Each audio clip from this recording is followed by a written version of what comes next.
परमात्मने प्रणतक्लेशनाशाय गोविन्दाय नमो नमः।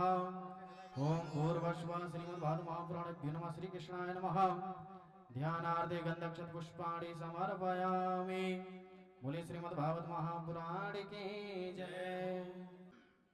गन्धद्वारां दरादशां नित्यपुष्टां करीश्वरीं ईश्वरीं सर्वभूतानां तामोपवे श्रियां गन्धं समर्पयामि। अलंकरादक्षतां समर्पयामि। हाथ में पुष्प ले लीजिए। माल्यादीनि सुगन्धीनि मारतन्वे प्रभो मया हितानि पुष्पाणि पूजातां प्रतिगृह्यताम्। ओम भूर्भुवस्सुः श्रीमद्भागवतमहापुराणेभ्यो नमः। श्रीकृष्णाय नमः। ध्यानार्थे गन्धक्षत पुष्पाणि समर्पयामि। बाबूजी को चढ़ा दीजिए सीधे हाथ से। अब ब्यास जी का तिलक वंदन करेंगे आप। ओम इदं विष्णु चक्रामि त्रेधा निदधे पदं सामूढं दिवाघुंसरे स्वाहा।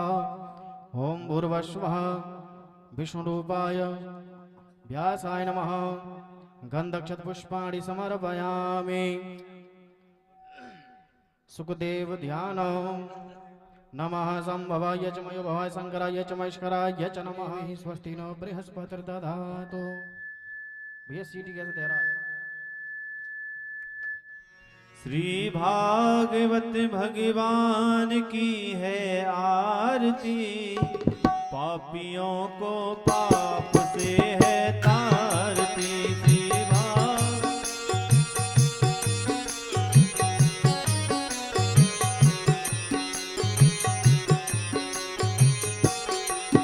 ये अमर ग्रंथ ये मुक्ति पंथ ये पंचम वेद निराला नव ज्योति जगाने वाला।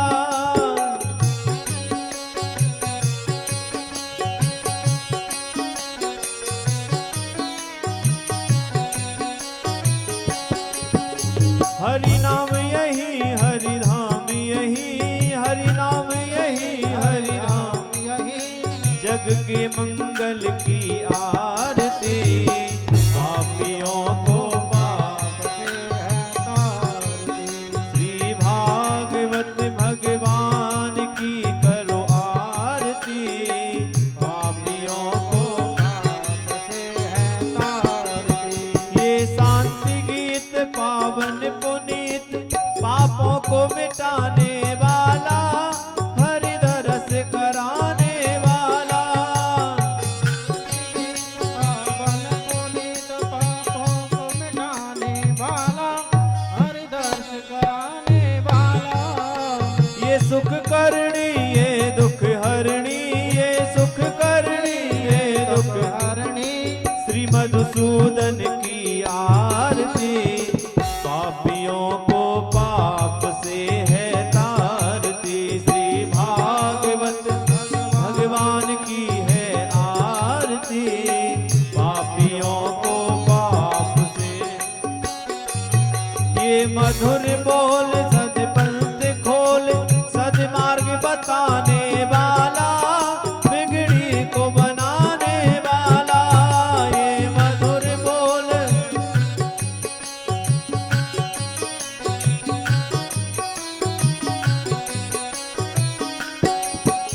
श्री राम यही घनश्याम यही श्री राम यही घनश्याम यही प्रभु की महिमा की आरती। पापियों को पाप से है तारती। श्री भागवत भगवान की है आरती। पापियों को पाप से है तारती। कर्पूर गौरम करुणावतारम संसार सारम भुजगेन्द्रहारम सदा वसंतम हृदयारविंदे भवं भवानी सदा नमामि। त्वमेव माता च पिता त्वमेव त्वमेव बन्धो च सखा त्वमेव त्वमेव वेद्या द्रविणं त्वमेव त्वमेव सर्वं मम देव। हरे कृष्णा कृष्णा कृष्णा हरे हरे हरे राम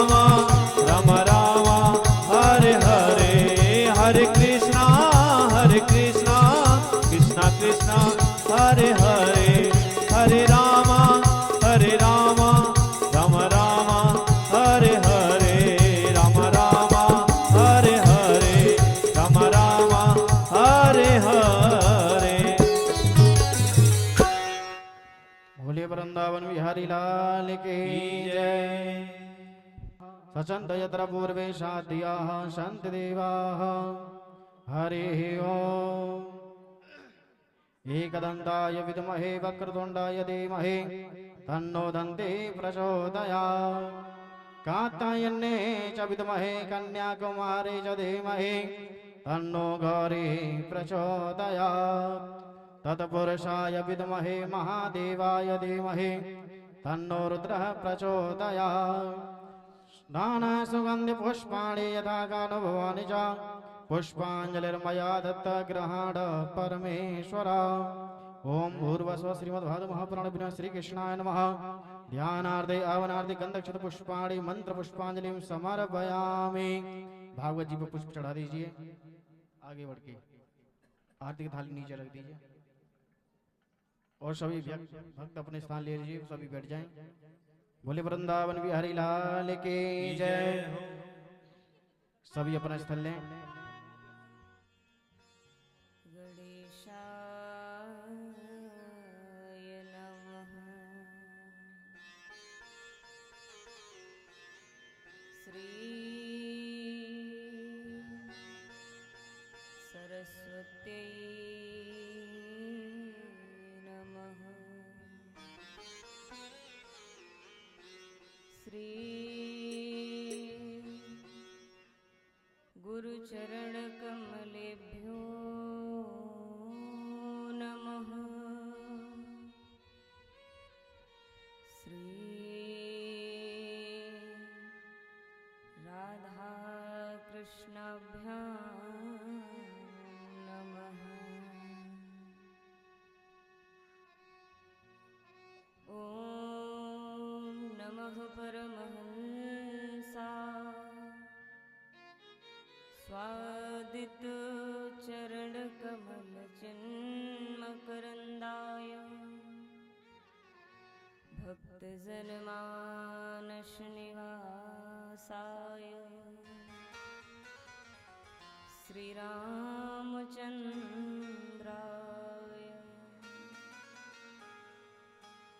कृष्णाय वासुदेवाय देवकी नंदनाय च नंदगोपकुमाराय गोविन्दाय नमो नमः। सच्चिदानन्दरूपाय विश्वोत्पत्त्यादिहेतवे तापत्रयविनाशाय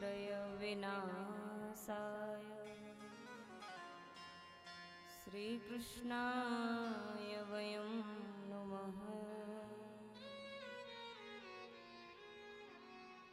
नारायणं नमस्कृत्य नरं चैव नरोत्तमं देवीं सरस्वतीं व्यासं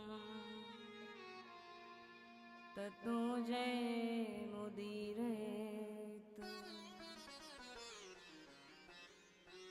भक्त भक्ति भगवंत गुरु चतुर्नाम वपु एक, इनके पद वंदन किए नासत विघ्न अनेक। आइए हनुमंत विराजिए कथा कहूँ अति अनुसार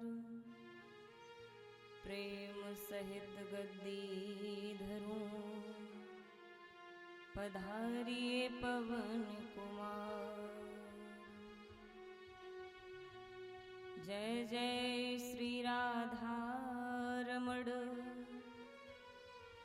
जय जय नवल किशोर जय गोपी चित चोर प्रभु जय जय माखन चोर।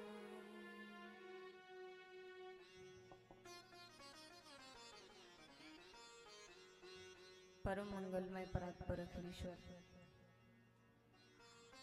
अकारण करुणा वरुणालय भक्तवांछा कल्पतरु तड़विद्युत नंदक पीतांबरधारी मोर मुकुटधारी श्री वाक्य बिहारी लाल की बांगमय प्रतिमूर्ति स्वरूपा श्रीमद् भागवत महापुराण को प्रणाम करते हुए नमन करते हुए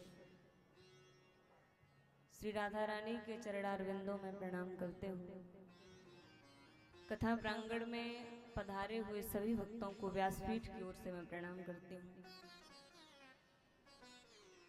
आइए प्रथम दिवस की कथा में प्रवेश करने से पूर्व कुछ क्षण हरि नाम संकीर्तन करते हैं। बोली वृंदावन बिहारी लाल की जय हो, राधा रानी सरकार की जय। मेरो राधा रमण गिरधारी गिरधारी श्याम बनवारी मेरो राधा रमण गिरधारी गिरधारी श्याम बनवारी मेरो राधा रमण गिरधारी गिरधारी श्याम बनवारी मेरो राधा रमण गिरधारी गिरधारी श्याम बनवारी ओ गिरधारी श्याम बनवारी गिरधारी श्याम बनवारी ओ गिरधारी श्याम बनवारी हो गिरधारी श्याम बनवारी मेरो राधा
गोपाल सहारा तेरा है।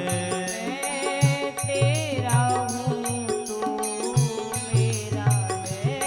मैं तेरा हूँ तू मेरा है। मैं तेरा हूँ तू मेरा है। मैं तेरा हूँ तू मेरा है। आयो शरण तिहारी। प्रभु आयो शरण तिहारी। गिरधारी श्याम बनवारी। मेरो राधा रमण गिरधारी। गिरधारी श्याम बनवारी। राधा रमण गिरधारी। गिरधारी श्याम बनवारी। ओ मेरो राधा रमण गिरधारी। गिरधारी श्याम बनवारी।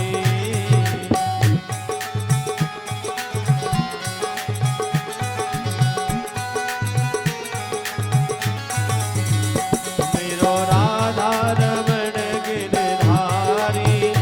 गिरधारी श्याम बनवारी। मेरो राधा रमण गिरधारी। गिरधारी श्याम बनवारी। गिरधारी श्याम बनवारी।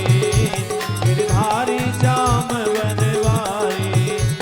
गिरधारी श्याम बनवारी। गिरधारी श्याम बनवारी।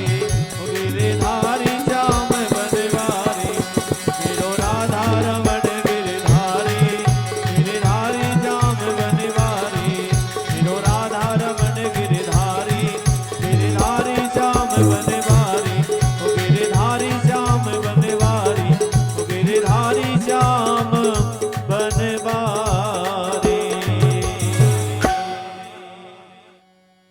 बोले वृंदावन बिहारी लाल की। की जय। श्रीमद् भागवत महापुराण की। की जय। श्री राघवेंद्र सरकार की। की जय। शंकर भगवान की। की जय। हनुमान जी महाराज की। की जय। गंगा मैया की जय। यमुना मैया की जय। जय जय श्री श्री राधे।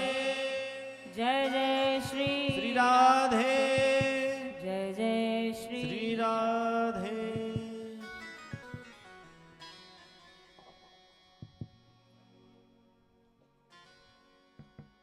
आइए बड़े ही भाव से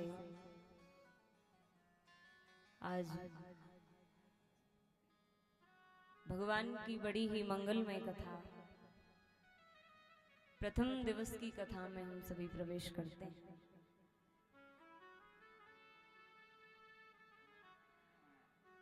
भगवान की बड़ी कृपा रही, श्रीमद् भागवत महापुराण का ये भव्य आयोजन यहाँ प्रारंभ हो चुका है। देखिए, वैसे तो करने कराने वाले सब भगवान हैं। मनुष्य का तो केवल नाम है कि कौन करा रहा है और कौन कर रहा है। हम विचार करें कि इस दिन से कथा होनी है तो ऐसा हो नहीं सकता, क्योंकि पहले ये कथा 2 तारीख से फाइनल हुई थी, लेकिन भगवान को कुछ और ही मंजूर था। तो कहने का मतलब है कि हम सभी तो एक साधन बने हुए हैं, एक निमित्त बने हुए हैं। हमारे जो इस कथा के यजमान हैं श्री नवीन कुमार शर्मा जी, निश्चल शर्मा जी, पूरा परिवार, सभी ने बड़ी मेहनत से, बड़ी लगन से इस कथा के भव्य आयोजन को प्रारंभ कराया है। देखिए, कथा जो ये हो रही है, आपने भी कथा कई जगह सुनी होगी, टीवी पर भी कथा चलती रहती है। कथा सुनने से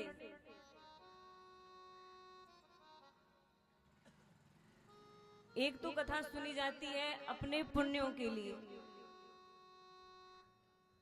हर व्यक्ति का अपना अपना भाव होता है, कोई किसी भाव से कथा में आता है, कोई किसी भाव से आता है, कोई पुण्य कमाने के लिए आता है। लेकिन हमारे कई जन्मों के जब पुण्य उदय होते हैं तब जाकर के हमें कथा श्रवण करने को मिलती है। भाग्योदयेन बहुजन्म समर्जितेन सत्संगम च लभते पुरुषो यदा वै। अनेक जन्मों के पुण्य उदय होते हैं। तो यहाँ पर कथा से पुण्य पाने के लिए कौन कौन आया है? जो आए हाथ उठाना। कथा से पुण्य मिलेगा, लेकिन कथा से पुण्य नहीं मिलता। अभी मैंने बताया कि हमारे कई जन्मों के पुण्य उदय होते हैं तब जाकर तो हमें कथा मिलती है। तो कथा से पुण्य नहीं मिलता, हमारे पुण्यों का जब उदय होता है तब जाकर के हमें ये कथा मिलती है। कथा सुनने के बाद में पुनरपि जन्मम पुनरपि मरणम पुनरपि जननी जठरे शयनम, जो आवागमन का चक्र है वो छूट जाता है और भगवान की प्राप्ति होती है। तो यहाँ पर प्रथम दिन की जो कथा है, ग्रंथ का परिचय कराया जाता है। जब तक किसी के बारे में हम जानेंगे नहीं, उसे समझेंगे नहीं, तो उससे हमें प्रेम नहीं हो सकता। हमारे सामने कितना भी बड़ा विद्वान व्यक्ति बैठा रहे, जब तक उससे बात नहीं करेंगे, उसके बारे में जानेंगे नहीं, तो उससे हमें लगाव नहीं होगा, प्रेम नहीं होगा। ऐसे ये कथा है, जब तक कथा को जानेंगे नहीं, इसका महत्व क्या है, कथा सुनने से हमें मिलता क्या है, तब तक कथा से भी हमें प्रेम नहीं हो सकता। श्री तुलसीदास जी भी कहते हैं कि जाने बिन न होए प्रतीति, बिन प्रतीत तो होए नहीं प्रीति। तो जब तक कथा के बारे में जानकारी नहीं होगी तब तक हमें इससे प्रेम नहीं होगा।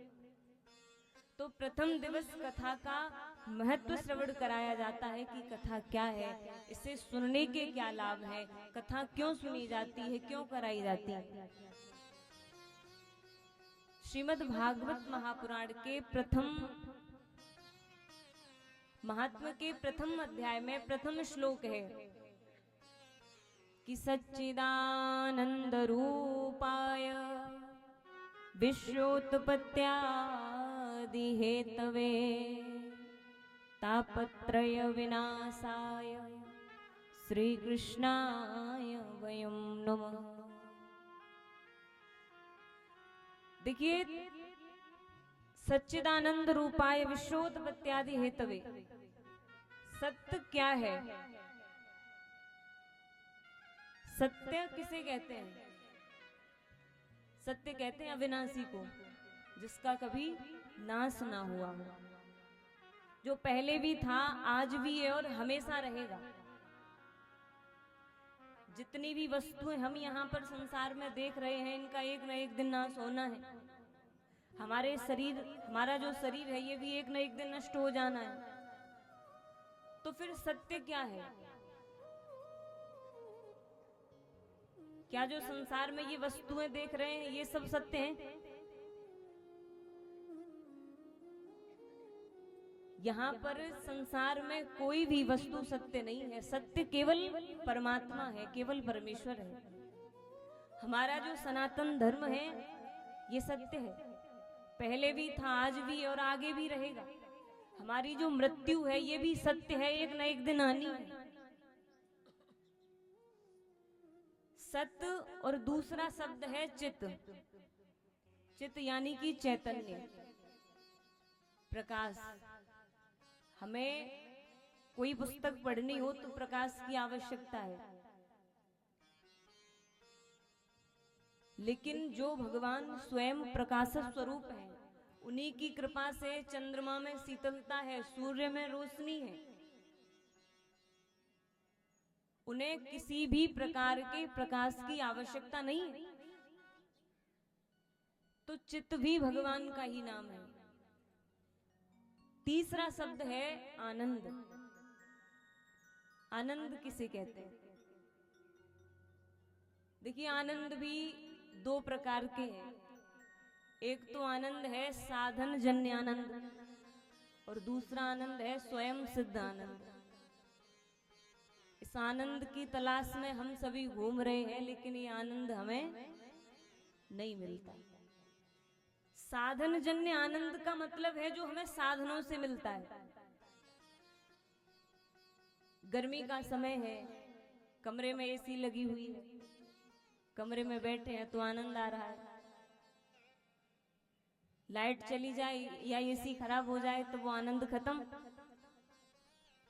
तो कहने का मतलब है कि जो साधन जन्य आनंद है ये हमें साधनों से प्राप्त होते हैं, लेकिन ये क्षणिक आनंद है, कुछ देर का आनंद है। लेकिन जो स्वयं सिद्ध आनंद है वो आनंद हमारे अंदर है।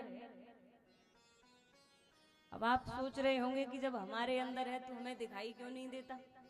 अगर कोई वस्तु हमारे पास में है तो वो हमें दिखाई देनी चाहिए।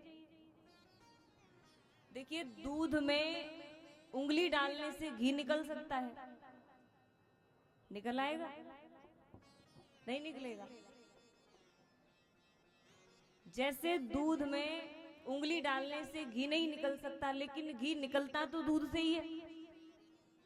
वैसे ही आनंद है तो हमारे अंदर ही, लेकिन जब तक किसी संत के चरणों में बैठ करके, अपने गुरु के चरणों में बैठ करके अपने इस मन का जब तक मंथन नहीं करेंगे, तब तक हमें आनंद की प्राप्ति नहीं हो सकती। हर व्यक्ति दुखी है, कोई व्यक्ति ये नहीं कह सकता कि मैं पूरी तरह से सुखी हूं। आज तक संसार में ऐसा व्यक्ति कोई मिला ही नहीं है कि वो पूर्णतः सुखी हो। कि कोई तन दुखी, कोई मन दुखी, कोई धन बिन रहत उदास, थोड़े थोड़े सब दुखी, सुखी राम के दास। कोई तन दुखी, कोई तन से दुखी है, शरीर में परेशानी है, बीमारी लगी हुई है, चला नहीं जाता, बैठा नहीं जाता, कुछ खा पी नहीं सकते तो बेचारा शरीर से दुखी है। कोई तन दुखी, कोई मन दुखी, घर में बच्चे कहना नहीं मानते, हमारे मन की हमारे घर में नहीं होती तो बेचारा मन से दुखी है।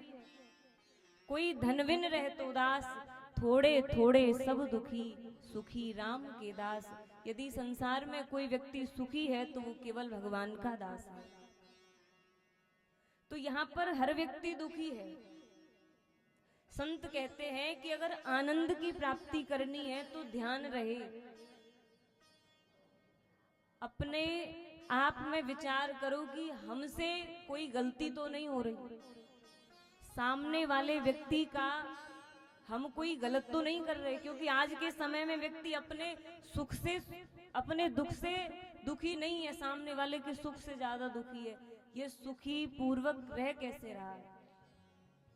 अगर कोई आगे बढ़ता है तो उसे खींचने वाले ज्यादा हैं कि आगे निकल कैसे रहा है। मन में ये बात कभी नहीं आती कि हम भी मेहनत करके इससे आगे निकल जाएं। उस व्यक्ति को खींचने की बात बहुत जल्दी आ जाती है, क्योंकि ये दिमाग में हमारे गलत चीजें बहुत जल्दी प्रवेश कर जाती है। तो संत कहते हैं कि ध्यान रहे, हर व्यक्ति को ये सोचना चाहिए कि हमसे कभी किसी प्रकार का, सामने वाले का कोई कष्ट तो नहीं, कि नहीं चाहिए दिल दुखाना किसी का, सदा ना रहा है, सदा ना रहेगा, ये जमाना किसी का, नहीं चाहिए दिल दुखाना किसी का। पहले तो तुम अपने आप को सुधारो, हक नहीं तुमको बुराई औरों में निकालो। क्योंकि हमारा जो मन है ना, किसी की प्रशंसा जल्दी से नहीं करता। भगवान की कथा में अगर बैठेंगे तो टाइम देखते रहेंगे कितना टाइम हो गया, लेकिन यदि कहीं बुराई करने के लिए मिल जाए ना तो पूरा दिन कब निकल जाता है कोई पता नहीं। कि पहले तो तुम अपने आप को सुधारो, हक नहीं तुमको बुराई औरों में निकालो। बुरा है बुरा जग में, बुरा है बुरा जग में, बताना किसी का नहीं चाहिए दिल, दुखाना किसी का। किसी भी प्रकार का हमसे किसी को कोई कष्ट ना हो। तो आनंद कहने का मतलब ये, आनंद भी भगवान का ही नाम है। क्योंकि जब भगवान कृष्ण का जन्मोत्सव सभी ने बड़े धूमधाम से मनाया था, तो वहां पर गाया जा रहा था नंद घर नंद घर आनंद भयो। किसी ने ये नहीं कहा कि नंद के घर लाला भयो, नंद घर आनंद भयो, क्योंकि आनंद भगवान का ही नाम है। और देखिए हर चीज का उल्टा हो सकता है, सुख का दुख, दिन का रात, लेकिन आनंद का कभी कोई उल्टा नहीं होता। कहीं कहीं ज्यादा पढ़े लिखे लोग मिल जाते हैं तो वो कहते हैं कि हम आनंद का भी उल्टा कर देते हैं। आनंद का उल्टा क्या है? बोले आनंद का उल्टा है परमानंद। आनंद शब्द का कोई उल्टा शब्द है ही नहीं। जिस दिन हमारे जीवन में आनंद की प्राप्ति हो जाएगी तो फिर परमानंद भगवान को मिलने में देर नहीं लगेगी। तो तीन शब्दों से मिलकर के बना है ये सत्य, चित और आनंद। सच्चिदानंद रूपाय विश्वोत्पत्त्यादि हेतवे, जो भगवान विश्व की उत्पत्ति करते हैं, पालन करते हैं, संहार करते हैं, तापत्रय विनाशाय, तीनों प्रकार के तापों को नष्ट करने वाले, ऐसे भगवान श्री कृष्ण को हम सभी मिलकर के प्रणाम करते हैं।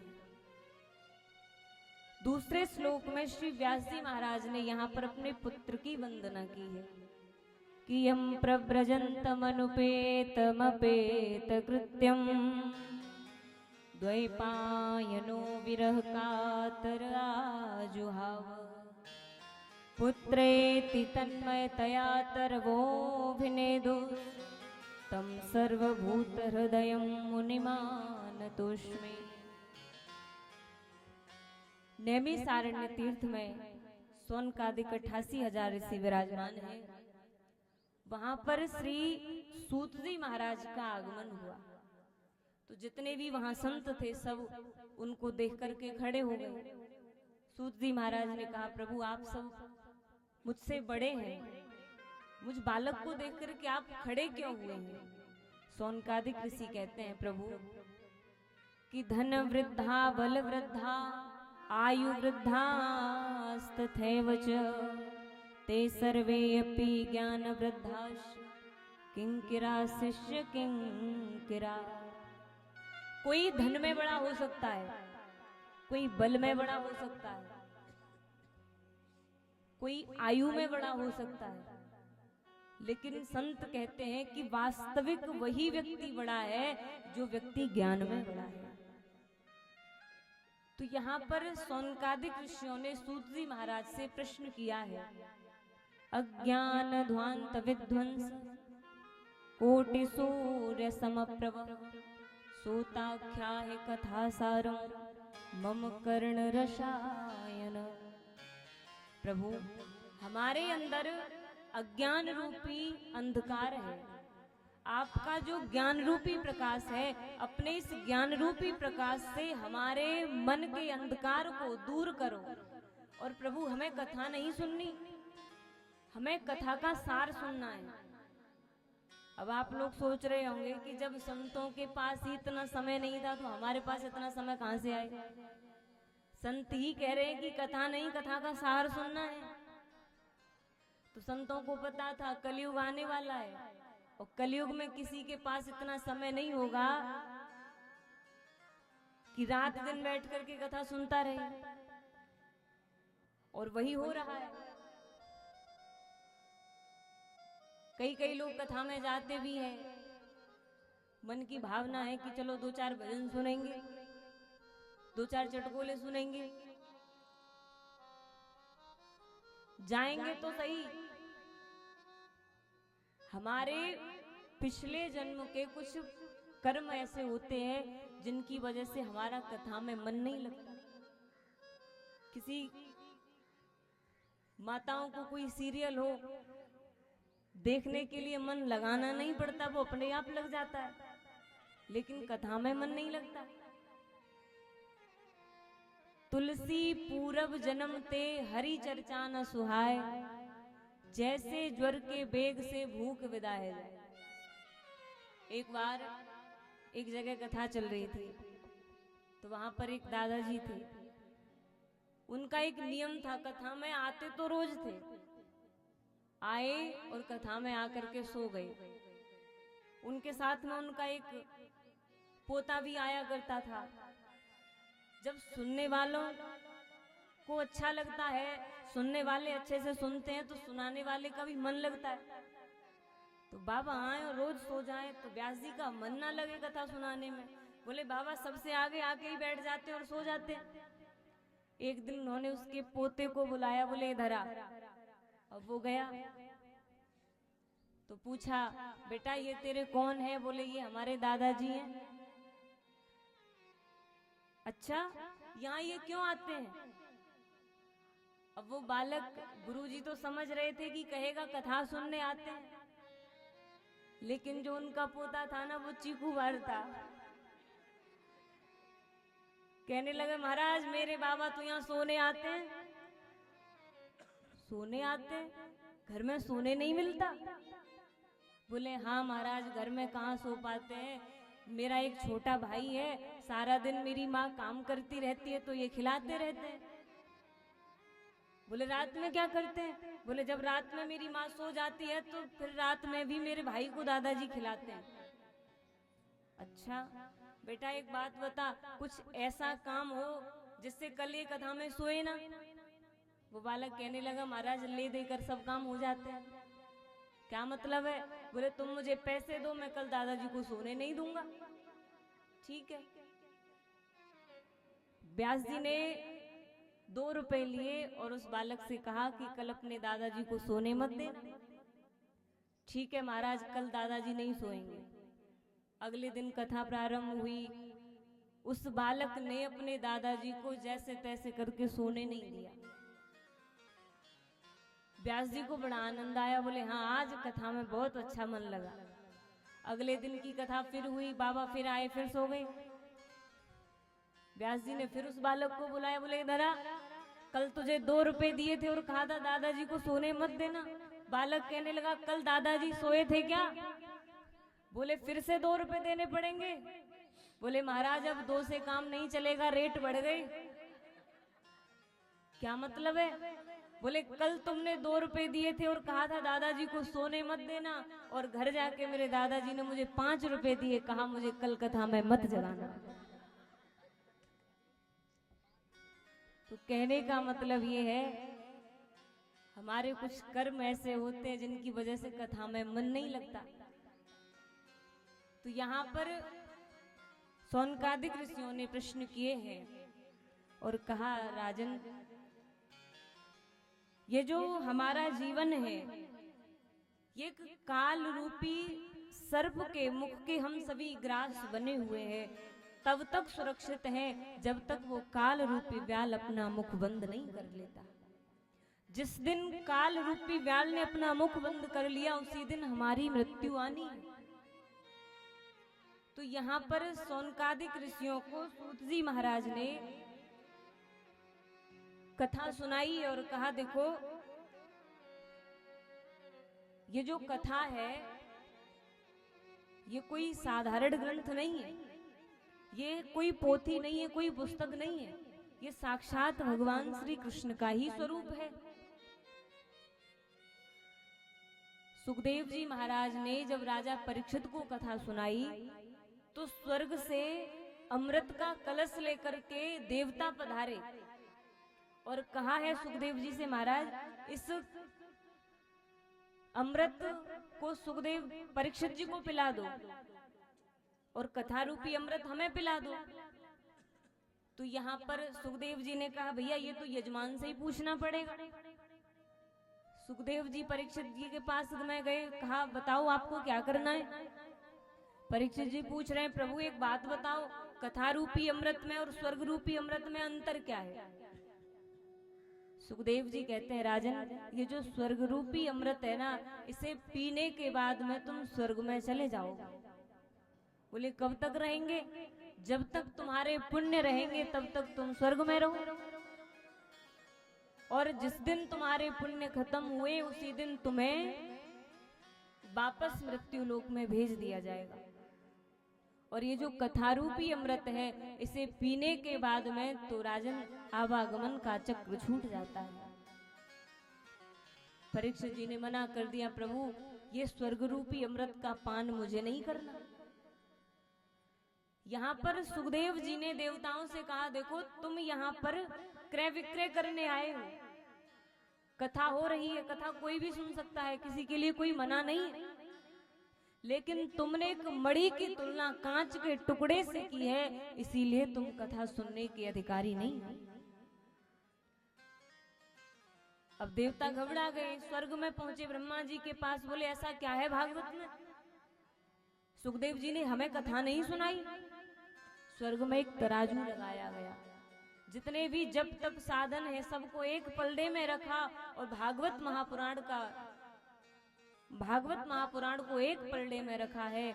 और कहते हैं कि भागवत जी का जो पलड़ा है वो झुका रहा। संत कहते हैं कि झुकता वही है जिसमें गुण होते हैं। वही वृक्ष झुका हुआ मिलेगा जिस वृक्ष पर फल लगे होंगे। देवता समझ गए ये जो कथा है ये कोई साधारण ग्रंथ नहीं। अब यहाँ पर सौनकादिक ऋषि पूछ रहे हैं, प्रभु यदि कथा इतनी ही महत्वपूर्ण है, अगर ऐसा ही है तो कथा में 18,000 श्लोक हैं, 335 अध्याय हैं, 12 स्कंद हैं, कम से कम 1-2 महीने आराम से चलती रहे, से 7 दिन में ही क्यों पूर्ण करते हैं। ये पद्धति कहां से मिली कि कथा को 7 दिन में ही पूर्ण करना है। तब श्री सूत जी महाराज कहते हैं, देखो एक बार की बात है, नारद जी महाराज सत्संग की तलाश में निकले हैं। नारद जी का मिलना यहाँ पर सनत कुमारों से हुआ है। सनत कुमारों से पूछा नारद जी ने, कहने लगे महाराज आप बड़े दुखी लग रहे हो, क्या बात है। कोई बात नहीं है प्रभु, क्या बताऊं, मैं जहां भी जाता हूं मुझे मेरे मन को अभी तक कहीं शांति नहीं मिली। कि कथम ब्रह्म नदी न मुख कुतश्चिंता तुरो भवान त्वरितम गम्यते कुत्र कुतश्चागमनम तव। नारद जी अगर सांसारिक लोग परेशान हो तो ये सुनने में आता भी है, लेकिन यदि संत ही दुखी रहने लग गए तो फिर इन लोगों का क्या होगा। महाराज क्या बताऊं, मैं हर जगह गया, पृथ्वी पर मैंने हर जगह भ्रमण किया, पुष्कर गया, प्रयाग गया, गोदावरी गया, काशी गया, अयोध्या गया, लेकिन मन को कहीं भी शांति नहीं मिली। कलयुग का इतना प्रभाव है कि तरुणी प्रभुता गेहे सयाल को बुद्धिदायक कन्या विक्रयणो लोभा दंपति नाम चकलकनम। कलयुग में लोभ इतना बढ़ गया है, तरुणी प्रभुता गेहे। नारद जी कह रहे हैं कि घर में नई बहू की चलती है। अब सनत कुमार कह रहे महाराज अगर नई बहू की घर में चलती है तो इसमें बुराई क्या है, चलने दो। नारद जी कह रहे हैं महाराज घर में नई बहू की चले तो बुराई कुछ नहीं, लेकिन जो घर में बड़े बुजुर्ग हैं उनका जो सम्मान है, उनका जो आदर है, वो भी तो किया जाना चाहिए। अगर घर में हम कोई भी शुभ कार्य करते हैं तो अपने परिवार के सभी लोगों से, अपने बुजुर्गों के साथ पास में बैठ कर के सलाह लो कि हमें ये काम करना चाहिए या नहीं करना चाहिए। करना तो सब आपको ही है, लेकिन यदि हम घर के बड़े बुजुर्गों से पूछ लेते हैं तो उनके मन में ये रहता है कि अभी हम इस लायक हैं कि हमारे बच्चे हमें पूछ रहे हैं। तो यहाँ पर नारद जी कह रहे हैं कि तरुणी प्रभुता गेहे सयाल को बुद्धिदायक। अगर घर में कोई शुभ कार्य हो ना तो घर के बड़े बुजुर्गों को नहीं पूछते, ससुराल से साले को बुलाते हैं सलाह के लिए। सयाल को बुद्धिदायक। और ब्रज में एक कहावत है कि दीवार बिगाड़े आरो और घरे बिगाड़े। महाभारत महाराज शकुनी नहीं करा दिया। तो कहने का मतलब यह है कि नारद जी कह रहे हैं तरुणी प्रभुता गेहे सयाल को बुद्धिदायक कन्या विक्रयणो लोभा दंपति नाम चकल कनम। कलयुग में लोभ इतना बढ़ गया है कि कन्याओं का क्रय विक्रय हो रहा है। आज के समय में विवाह नहीं होते, सौदेबाजी होती है। लड़की पहले कोई नहीं देखेगा, पहले लड़की के बाप से पूछ लेते हैं बताओ कितना लगा दोगे।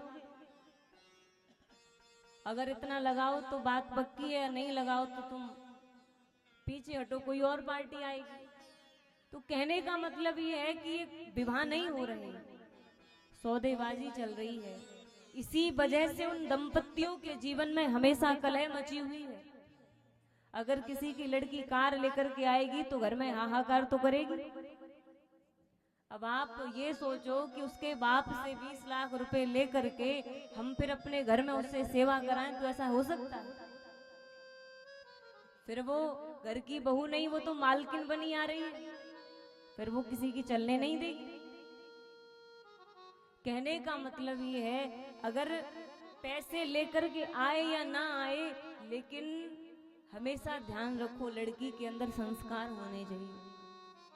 अगर संस्कार लेकर के आएगी तो घर को स्वर्ग बना देगी। अगर संस्कार नहीं है, केवल पैसे लेकर के आई और आपने पैसे देख कर के विवाह किया, तो फिर तुम्हारा स्वर्ग जैसा घर भी नरक बन जाएगा।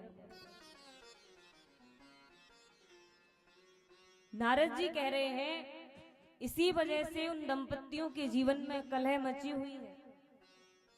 महाराज मैं क्या करूं, सब जगह गया कहीं शांति नहीं है। फिर मैंने सोचा कि चलो वृंदावन चलते, क्योंकि वृंदावन तो भगवान का घर है, वहां तो शांति जरूर मिलेगी।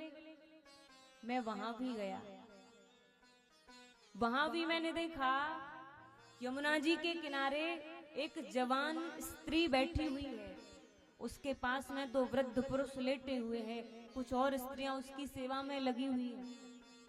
मैंने विचार किया कि इससे जाकर पूछूं कि तुम कौन हो। फिर विचार किया कहीं ऐसा न हो ये कहने लगे बाबा तुझे क्या मतलब, तू यहाँ आया क्यों? नारद जी कह रहे मैं जब वहां से जाने लगा तो उसने मुझे आवाज दी और कहा कि भो भो साधो छड़म तिष्ठ मचिंता मपिनाशय दर्शनम तव लोकस्य सर्वथा गहरम परम। मैं वहां गया, मैंने पूछा देवी तुम कौन हो? कहने लगी अहम भक्ति रीति ख्याता, मैं भक्ति हूँ। मेरे पास में जो वृद्ध पुरुष लेटे हुए हैं ये मेरे पुत्र ज्ञान और वैराग्य हैं प्रभु। संसार का नियम है, माँ वृद्ध होती है, पुत्र जवान होते हैं, लेकिन यहाँ तो उल्टा है, क्योंकि वृंदावन में कोई ज्ञान और वैराग्य को पूछता नहीं। वृंदावन की तो गली गली में भक्ति महारानी नृत्य करती है। यहाँ से वृंदावन कौन कौन गया है? अभी कौन कौन चलेगा? आइए मानसिक रूप से हम सभी श्री धाम वृंदावन चलते हैं। बोले वृंदावन बिहारी लाल की जय हो। अपने मन से कहते हैं मन चल वृंदावन धाम। हो मन चल वृंदावन धाम, हो मन चल वृंदावन धाम, रटेंगे राधे राधे नाम, मिलेंगे बांके बिहारी ओढ़ के कांवरकारी। हो मिलेंगे बांके बिहारी ओढ़ के कांवरकारी। ओ मन चल वृंदावन धाम,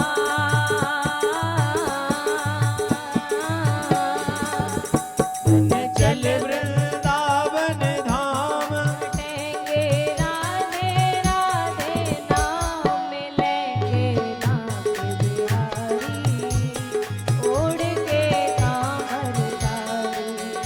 हो मिलेंगे कुंज बिहारी ओढ़ के कांवरकारी। और देखिए सभी दोनों हाथ उठा के सभी तालियां बजाएंगे।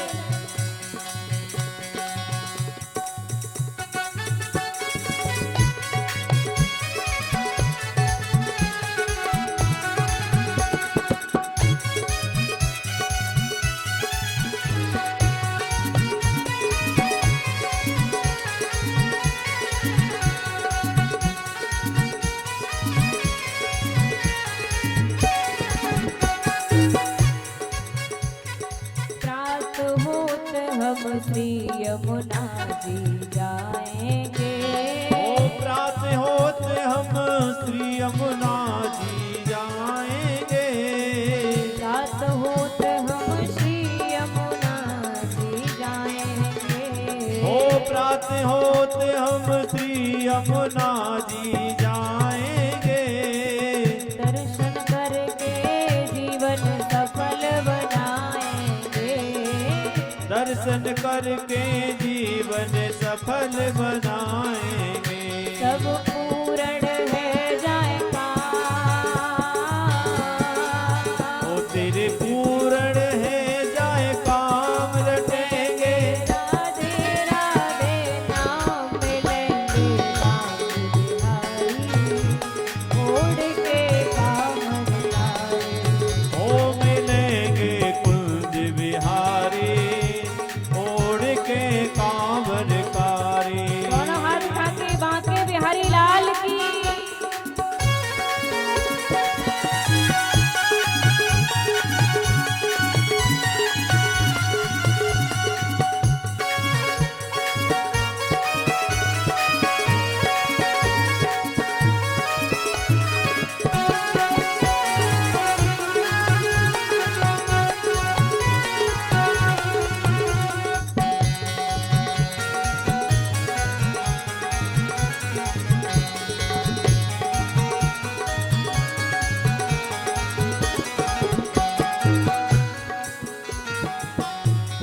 श्री बरसाने धाम की महिमा न्यारी है, ओ श्री बरसाने धाम की महिमा न्यारी है।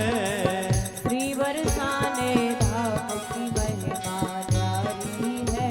ओ श्री बरसाने धाम की महिमा न्यारी है। महलों की सरकार राधिका रानी है, ओ महलों की सरकार राधिका रानी है। ओ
दर्शन पाएंगे। श्री गोवर्धन रूप के दर्शन पाएंगे। ओ श्री गोवर्धन रूप के दर्शन पाएंगे। परिक्रमा दे जीवन सफल बनाएंगे। ओ परिक्रमा कर जीवन सफल बनाएंगे। परिक्रमा दे जीवन सफल बनाएंगे। ओ परिक्रमा दे जीवन सफल बनाएंगे। सब पूर्ण है जाए काम। सब पूर्ण है जाए काम रटेंगे। श्री राधा राधा नाम लेंगे। कुंज बिहारी ओढ़ के कांवरकारी। ओ मिलेंगे बांके बिहारी ओढ़ के कांवरकारी। चलो रे मन श्री वृंदावन धाम हो।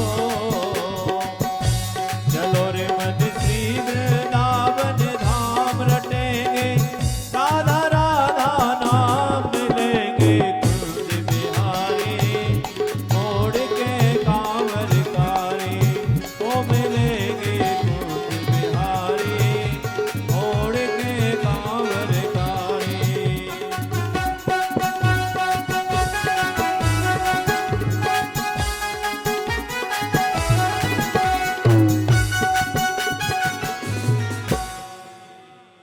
बोले वृंदावन बिहारी लाल की। जय राधा रानी सरकार की जय। जय जय श्री श्री राधे जय जय श्री श्री राधे जय जय श्री राधे। नारद जी सनत कुमारों से कहते हैं, महाराज वृंदावन में भी मुझे शांति नहीं मिली। मैंने भक्ति के पुत्र ज्ञान और वैराग्य को, उनकी मूर्छा को दूर करने के लिए अनेक वेद वेदांत श्रवण कराए, लेकिन मूर्छा तो दूर होती है, पुनः मूर्छित होकर जमीन पर गिर जाता है। तभी आकाशवाणी हुई कि नारद जी सत्कर्म करो। महाराज आज तक मैं उसी सत्कर्म की तलाश में घूम रहा हूँ कि सत्कर्म क्या है। जब नारद जी जैसे संत को नहीं मालूम कि सत्कर्म क्या है, तो और संतों को कैसे पता होगा। नारद जी को संत देखते और भाग जाते। जब नारद जी को नहीं पता सत्कर्म क्या है, तो हम क्या बताएंगे। महाराज आप मुझे मिले हो, अब आप बताइए सत्कर्म क्या है। भक्ति ने कहा है, यदि मेरे पुत्र ठीक नहीं हुए तो मैं वृंदावन छोड़कर चली जाऊंगा। और महाराज यदि वृंदावन से भक्ति चली गई तो फिर वृंदावन में बचेगा ही क्या। तब यहाँ पर सनत कुमार कहते हैं, नारद जी तुमने अनेक वेद वेदांत सुनाए, क्या तुमने श्रीमद् भागवत महापुराण की कथा को सुनाया। अरे महाराज जब इतने वेद वेदांत सुनाने से कुछ नहीं हुआ तो भागवत से क्या होगा। सनत कुमार कहते हैं, महाराज ये जो भागवत है ये सभी वेदों का, सभी शास्त्रों का ये सार है। प्रभु आपसे अच्छा वक्ता मुझे और कहाँ मिलेगा, आप ही चलो। नारद जी सनत कुमारों को लेकर के पहुंचे हैं हरिद्वार में। गंगा जी के किनारे पर एक बड़ा सुंदर व्यास मंच लगाया है। सभी संत देवी देवता कथा में पधारे हैं। भक्ति महारानी भी अपने पुत्र ज्ञान और वैराग्य के सहित कथा में आई हैं। सनत कुमार वक्ता बने, नारद जी श्रोता बने। नारद जी के मन में शांति नहीं है। नारद जी सनत कुमारों से पूछ रहे हैं, प्रभु एक बात बताओ, मुझे पता है यदि कोई भगवान का भक्त भगवान की कथा को सुनेगा तो उसका उद्धार होना ही है, ये तो निश्चित है। लेकिन एक बात बताओ, क्या कोई ऐसे व्यक्ति का भी उद्धार होता है जिसने कभी जीवन में भगवान की कथा ना सुनी हो। कि ये मानवा पाप कृतास्तु सर्वदा सदा दुराचाररता विमार्गा क्रोधाग्निदग्धा कुटिलाश्च कामिनः सप्ता यज्ञेन कलो पुनन्ति ते। जिस व्यक्ति ने जीवन भर कोई पुण्य का काम नहीं किया, जिस व्यक्ति ने जीवन में कभी भगवान का भजन नहीं किया, अंत में मरने के बाद यदि वो प्रेत योनि में चला गया है, यदि उस व्यक्ति के निमित्त भी ये भगवान की कथा करा दी जाए तो उस व्यक्ति का भी प्रेत योनि से उद्धार हो जाता है। सनत कुमार कहते हैं, नारद जी मैं तुम्हें एक कथा सुनाता हूँ। तुंगभद्रा नदी के किनारे पर एक गांव है, जिस गांव का नाम है उत्तम नगर। वहां पर एक आत्मदेव नाम के पंडित जी रहते हैं। आत्मदेव का मतलब है जो अपनी आत्मा में ही देवत्व का रमण करे, वही आत्मदेव है। इनकी पत्नी का नाम है धुंधली। धुंधली का मतलब है जिसके जीवन में हर समय कलह मची हुई है, वही धुंधली है। और धुंधली आज तक मरी नहीं है। हर गांव में, हर शहर में, हर कॉलोनी में एक आध धुंधली तो मिली जाती है। धुंधली का काम है इधर उधर की बुराई करना। पति के सामने ऐसे रहती जैसे माता अनुसुईया के बाद पतिव्रता होने में इसी का नंबर है। और जैसे ही पतिदेव घर से चले जाते, एक मिनट किसी पड़ोसी को चैन से जीने नहीं देती। भगवान की ऐसी कृपा है कि इनके यहाँ पर कोई भी संतान नहीं है। एक तुलसी का पौधा है, वो भी हरा भरा नहीं रहता। एक गाय है, वो भी बांझ है। तो आत्मदेव जी सबके यहाँ पर अनुष्ठान करते हैं। पड़ोसी इनके घर आकर के कहने लगे, महाराज तुम्हारे इस जीवन से अच्छा है कि तुम्हें मर जाना चाहिए, क्योंकि तुम्हारे यहाँ कोई संतान नहीं है। तुम्हारे जो पितृ है वो भी तुम्हारा जल स्वीकार नहीं करते। तुम्हारे यहाँ जो गाय है वो भी बांझ है। अरे दूसरों के घर जा जा करके अनुष्ठान करते हो, तुम कभी अपने लिए भी कर लिया करो। आत्मदेव विचार करते, ये तो भगवान की कृपा है, जब होना होगा तो हो जाएगा। लेकिन धुंधली चाहती ही नहीं थी कि इनके यहाँ कोई संतान हो। एक दिन आत्मदेव के मन में बड़ी ग्लानि हुई है। सही तो कहते हैं लोग, ऐसे जीवन से अच्छा है मुझे मर जाना चाहिए। जिस जीवन में पुत्र नहीं है, कोई संतान नहीं है, तो ऐसे जीवन से अच्छा है मैं मर जाऊं। निकल गए, एक सरोवर के किनारे जाकर बैठ गए। मरना इतना आसान भी नहीं होता। बैठ करके रो रहे हैं, तभी एक संत का वहां आगमन हुआ। तो संत ने पूछा है, बेटा क्यों रो रहे हो? कथम रोदिष विप्रत्वम काते चिंतावलीयसी वदत्वं सत्वरं मह्यं स्वस्य दुःखस्य कारणम्। क्या बात है, क्यों चिंता में हो? प्रभु क्या बताऊं।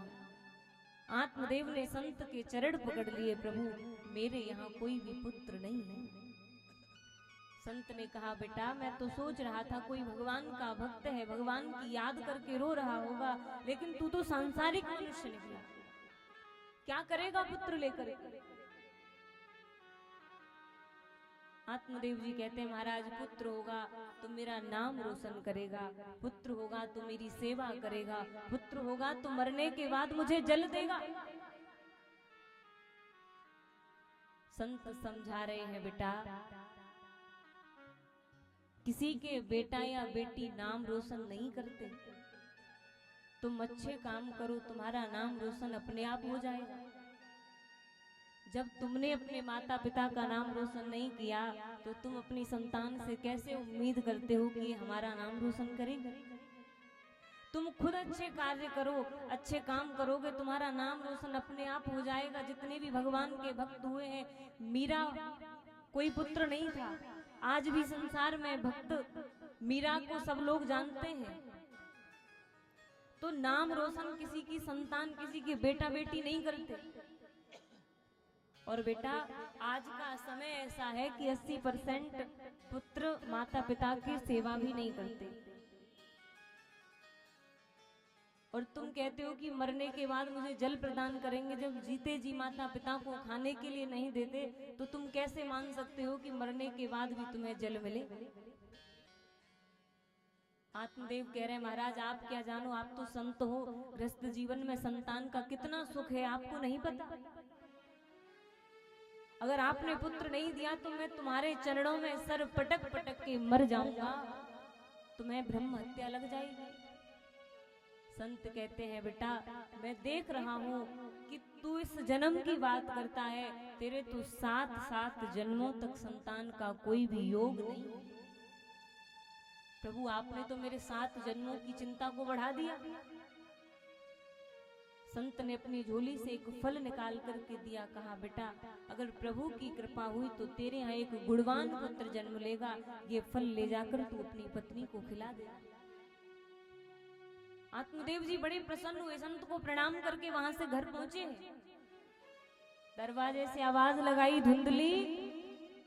अब धुंधली ने सोचा शायद मेरे लिए कोई अच्छी सी साड़ी लेकर के आए हो, इसीलिए दरवाजे से आवाज लगा रहे हैं। दौड़ कर गई, बोली हाँ महाराज क्या बात है, देखो क्या लाया हूँ। क्या लाए हो? जैसे ही फल को देखा महाराज जितनी प्रसन्नता से बाहर आई थी उतना ज्यादा चिढ़ गई। क्या ये फल मैं रोज नहीं खाती? इस फल के लिए तुम इतनी तेजी से आवाज लगा रहे थे। आत्मदेव कह रहे देवी ये कोई ऐसा वैसा फल नहीं है। कैसा फल है? इसे खाओगी तो पुत्र होगा। धुंधली चाहती नहीं थी कोई पुत्र हो। कहा ठीक है अभी मैं स्नान करने के बाद खा लूंगी, आप इसे पूजा घर में रख दो। आत्मदेव जी तो फल रख के चले गए। बड़े प्रसन्न है, अपने पड़ोसियों में जाकर के बता रहे भैया हमारे घर भी कुछ समय बाद पुत्र हो जाएगा। ये जो धुंधली है उस फल को आंगन में लेकर के बैठी हुई है। अब सोच रही है इसे खाऊं या ना खाऊं। इसके घर में एक पड़ोसन आई तो इसने पूछा क्या बात है बहन, तू बड़ी दुखी लग रही है। हाँ बहन क्या बताऊं, मेरे जो पति हैं उनको किसी महात्मा ने फल दे दिया है और कहते हैं इसे खाएगी तो पुत्र होगा। अब तू बता फल खाने से कहीं बेटा बेटी होते हैं क्या?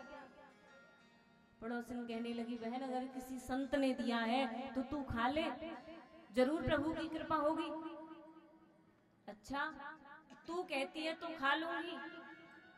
अब धुंधली अपनी पड़ोसन से कुतर्क करने लगी, तू कहती है तो खा लूंगी लेकिन एक बात बता, जब मैं फल खाऊंगी तो मैं गर्भवती हो जाऊंगी, मैं तो कोई काम भी नहीं कर पाऊंगी। पड़ोसन कहती है काम करने की क्या जरूरत है, तू अपनी ननद को बुला लेना। बोली ननद को? उसे तो कभी नहीं बुलाऊंगी। अगर वो 2 महीने पहले भी आ गई ना तो वो जितना भी घर का सामान है सब बांध के ले जाएगी। अच्छा ठीक है कोई बात नहीं, तू उसे मत बुलाना, तू एक नौकर रख लेना, लेकिन तू भगवान का नाम ले और फल खा ले। अच्छा तू कहती है तो खा लूंगी, लेकिन बहन एक बात और बता, अगर मैं गर्भवती हो गई तो मैं तो कहीं भाग भी नहीं पाऊंगी। बोले भागने की जरूरत क्या है? कहने लगी गांव में आग लग गई और मुझे भागना पड़ा तो? पड़ोसन कहने लगी बहन ऐसे गलत विचार मन में ला ही क्यों रही है? अरे भगवान का नाम ले और फल खा ले। अच्छा तू कहती है तो खा लूंगी, लेकिन एक बात और बता, मैंने सुना है सुखदेव जी महाराज अपनी माँ के गर्भ में 12 वर्ष तक रहे।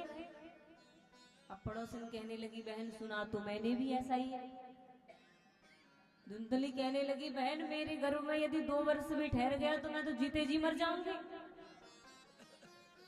अब पड़ोसन कहने लगी बहन तू जाने और तेरा काम जाने, तेरा मन हो तो खा लेना, नहीं तो कोई बात नहीं। चली गई वहां से। अब इसके पास में एक इसकी बहन आई है। बहन के यहाँ पर धन नहीं है लेकिन संतान है, इसके यहाँ पर धन खूब है लेकिन संतान नहीं है। तो बहन ने पूछा बहन क्या बात है, बड़ी परेशान है, सारा वृतांत बता दिया। अब बहन उसे एक सलाह दे रही है। इसकी बहन भी नहीं चाहती कि इसके यहाँ कोई पुत्र हो। कहने लगी एक काम कर, किसी संत ने कुछ करके दे दिया हो, तुझे कुछ हो गया तो तू मत खाना। देख कुछ समय बाद मेरे पुत्र होगा, मैं उस पुत्र को तुझे दे दूंगी, तू बदले में मुझे थोड़ा सा धन दे देना, और इस फल को गाय को खिला देते हैं, इस फल की भी परीक्षा हो जाएगी, क्योंकि गाय के भी तो कोई बछड़ा बछिया नहीं। धुंधली कहने लगी, बहन हो तो तेरे जैसी भगवान, तेरे जैसी बहन तो हर किसी को दे। तूने तो मेरी इतनी बड़ी समस्या का 1 मिनट में समाधान कर दिया। इन्होंने ऐसा ही किया, उस फल को गाय को खिला दिया। गर्भवती होने का नाटक करने लगी। रात्रि में इसकी बहन एक दिन आई है और पुत्र को देकर के चली गई। आत्मदेव जी बड़े प्रसन्न हुए, मेरे यहाँ पुत्र हुआ है। ठीक 3 महीने बाद उस गाय ने भी एक बालक को जन्म दिया, जिसके कान केवल गाय जैसे हैं और पूरा जो शरीर है वो मनुष्य जैसा है। कहा तो एक भी पुत्र नहीं था, अब 2-2 पुत्र हो गए। आत्मदेव की तो खुशी का कोई ठिकाना नहीं। आत्मदेव जी कह रहे हैं कि मेरा नाम है आत्मदेव, तो मेरे पुत्र का नाम होगा परमात्मदेव। धुंधली कहने लगी, ऐसा तो हो ही नहीं सकता। किसी भी बात को शांति से धुंधली मान ही नहीं सकती। अरे आप अपने नाम से मिलता जुलता नाम कैसे रखोगे? 9 महीने तक गर्भ में हमने रखा और नाम अपने नाम से मिलता जुलता। महाराज मेरा नाम है धुंधली, तो मेरे पुत्र का नाम होगा धुंधकारी। आत्मदेव जी कहने लगे, देवी जैसा तुम्हें ठीक लगे तुम वो रख सकती हो। जिस पुत्र को गाय ने जन्म दिया था उसका नाम गोकर्ण रखा गया। धीरे धीरे दोनों पुत्र बड़े हुए हैं और दोनों ने ही अपना अपना नाम रोशन किया है। गोकर्ण पंडितो ज्ञानी धुंधकारी महाघन। बचपन से धुंधकारी को संस्कार नहीं मिले। देखिए बच्चों के जीवन में संपत्ति प्रदान करो या ना करो, लेकिन संस्कार जरूर देने चाहिए।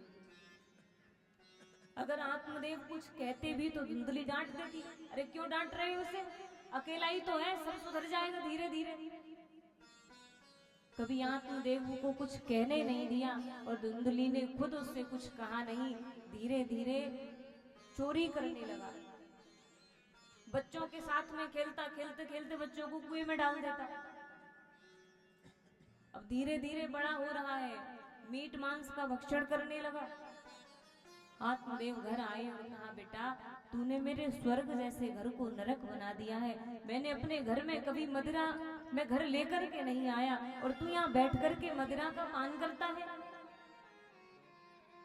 पुत्र अब इतना बड़ा हो गया आत्मदेव जी का, कहने लगा ये घर मेरा है, मेरे हिसाब से तुम यहाँ रहोगे। यदि रहना है तो रहो और नहीं रहना तो निकलो यहाँ से।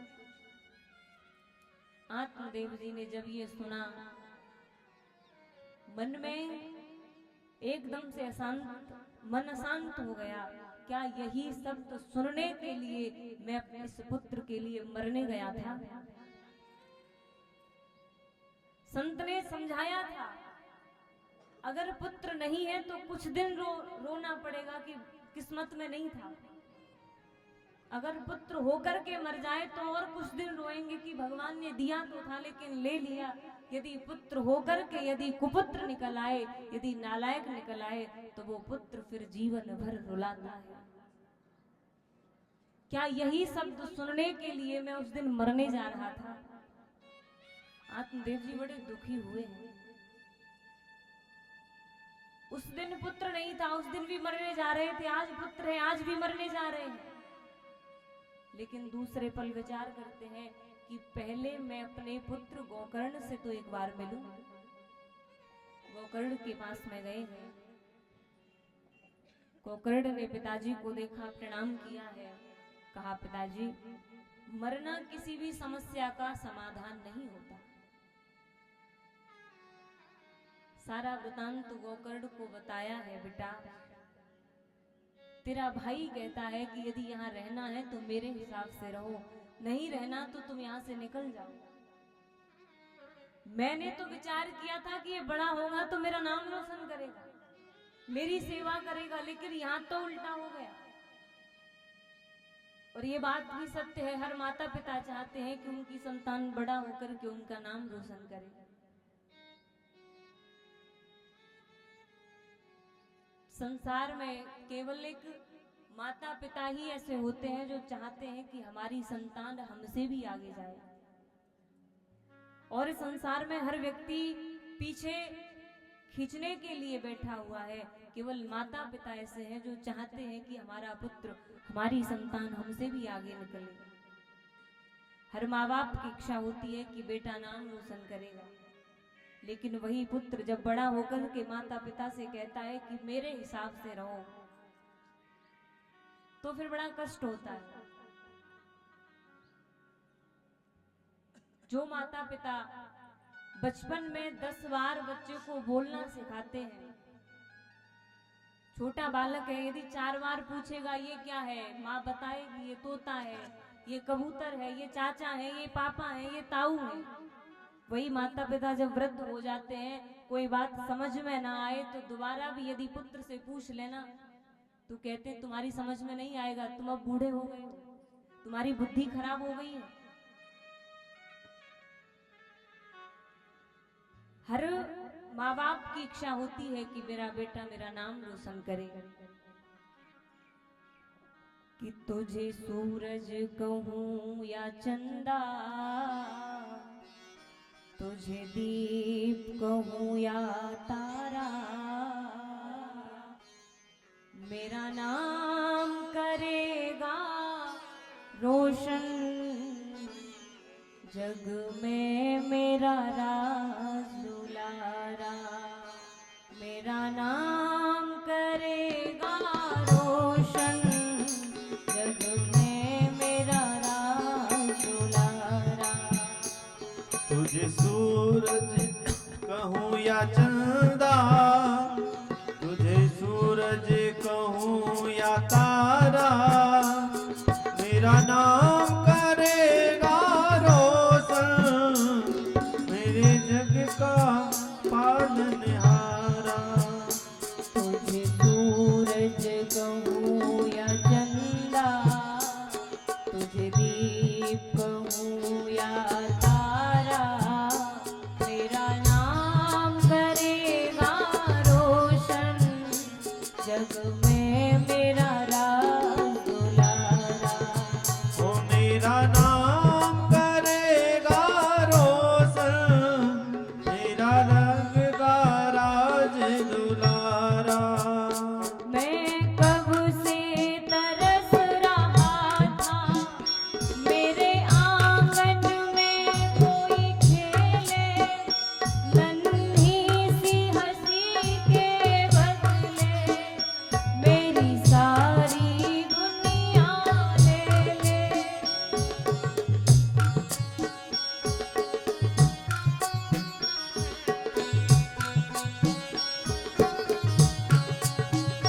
तेरे संग में झूल रहा है, मेरी बाहों में जग सारा, तेरा नाम करेगा रोशन, जग में मेरा राज दुलारा। ओ मेरा नाम करेगा रोशन, मेरा जग का राज दुलारा। जब पिता बालक को उंगली पकड़ के चलना सिखाता है तो मन में विचार करता है, बेटा आज उंगली पकड़ के तेरी, तुझे मैं चलना सिखलाऊं, कल हाथ पकड़ना मेरा, जब मैं बूढ़ा हो जाऊं।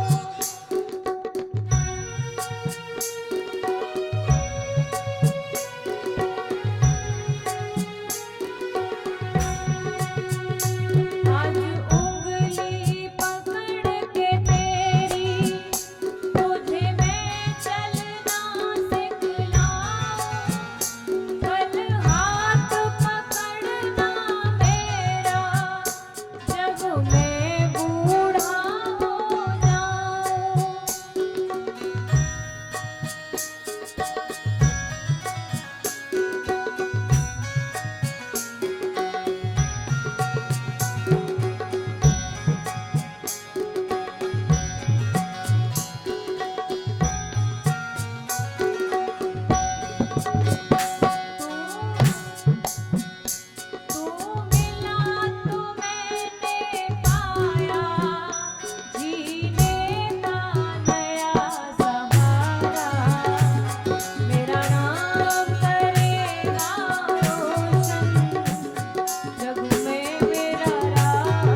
दीपक कहूँ या तारा, तेरा नाम करेगा रोशन, तेरे जग का राज दुलारा, तेरे जग का राज दुलारा, तेरे जग का राज दुलारा। तुझे सूरज कहूँ या चंदा, तुझे दीप कहूँ या तारा, मेरा नाम करेगा रोशन, जग में मेरा राज दुलारा। आत्मदेव जी भी कहते हैं, बेटा सोचा तो ये था कि ये पुत्र मेरा नाम रोशन करेगा, लेकिन इसने तो मुझे घर से ही बाहर कर दिया। गोकर्ण ने यहाँ पर समझाया है, पिताजी इस संसार में कोई किसी का नहीं, जितने भी यहाँ रिश्ते हैं सब झूठे हैं, वास्तव में संसार में कोई किसी का नहीं। इसीलिए इस संसार से अब आपको पुत्र ने आपको ठुकरा दिया, अब आप प्रभु का भजन करो, भगवान से रिश्ता बनाओ, भगवान से संबंध जोड़ लो, क्योंकि समय अब ज्यादा नहीं बचा।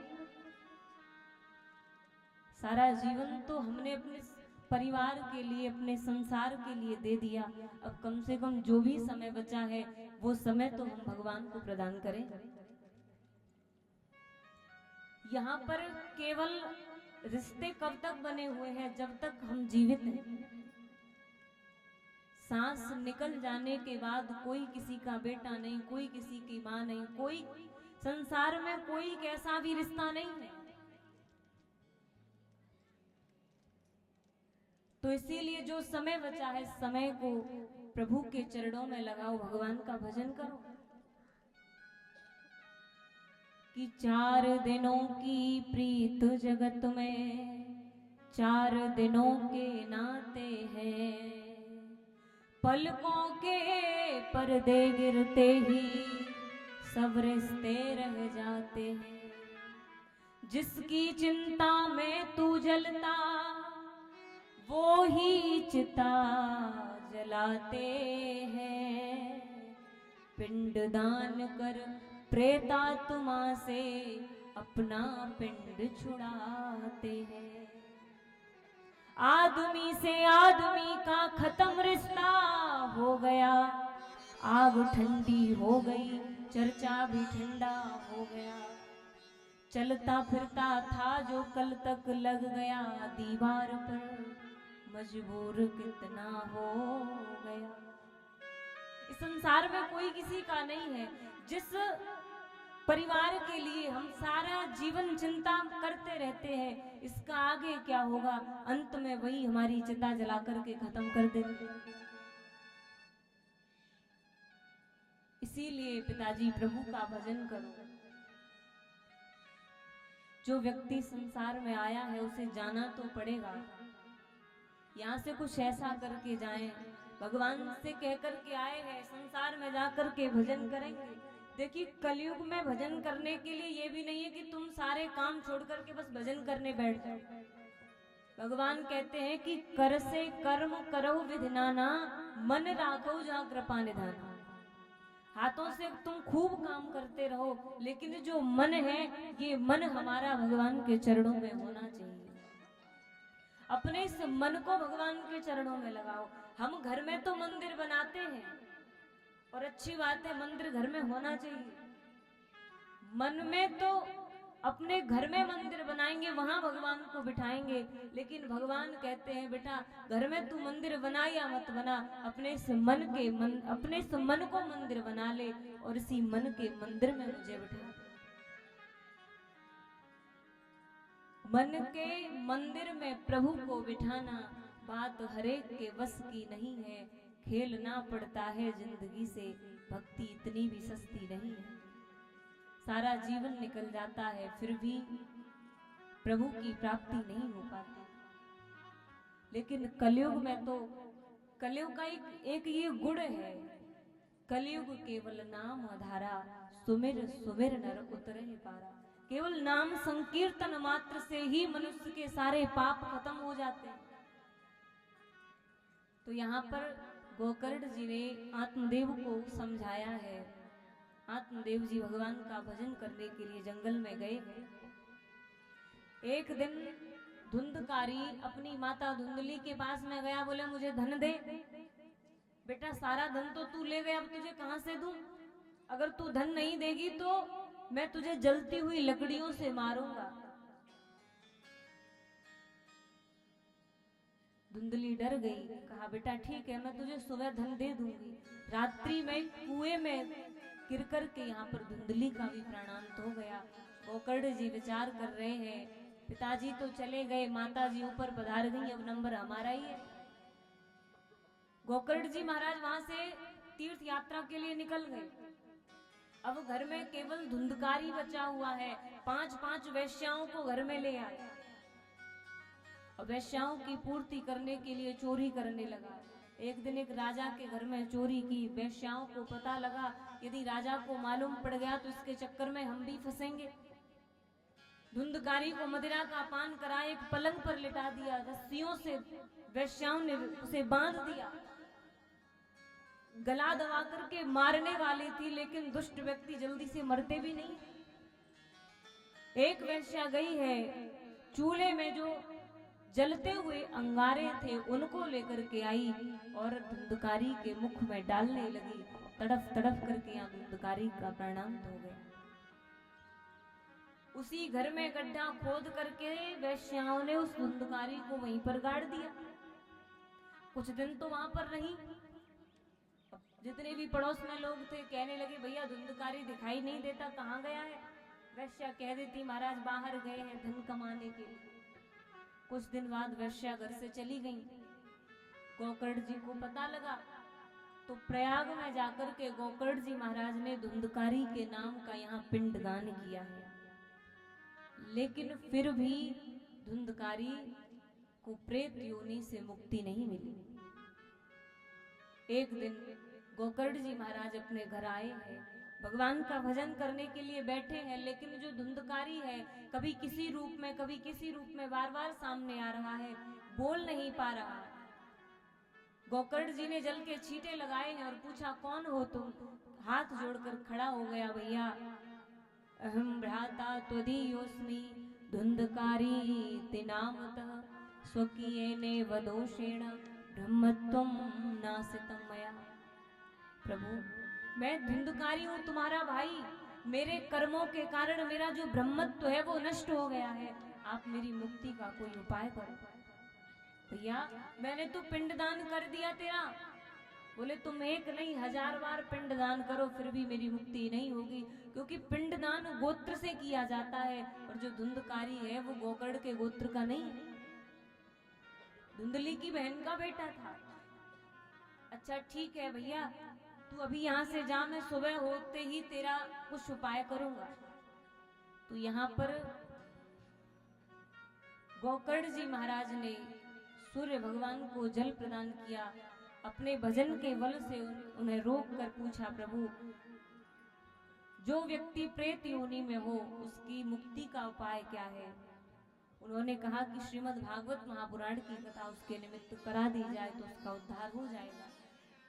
यहाँ पर गोकर्ण जी महाराज ने श्रीमद् भागवत महापुराण की कथा प्रारंभ की है।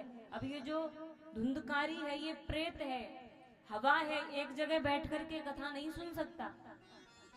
तो यहाँ पर धुंधकारी के लिए एक 7 गांठ का बांस मंगाया गया। उसमें धुंधकारी ने प्रवेश किया।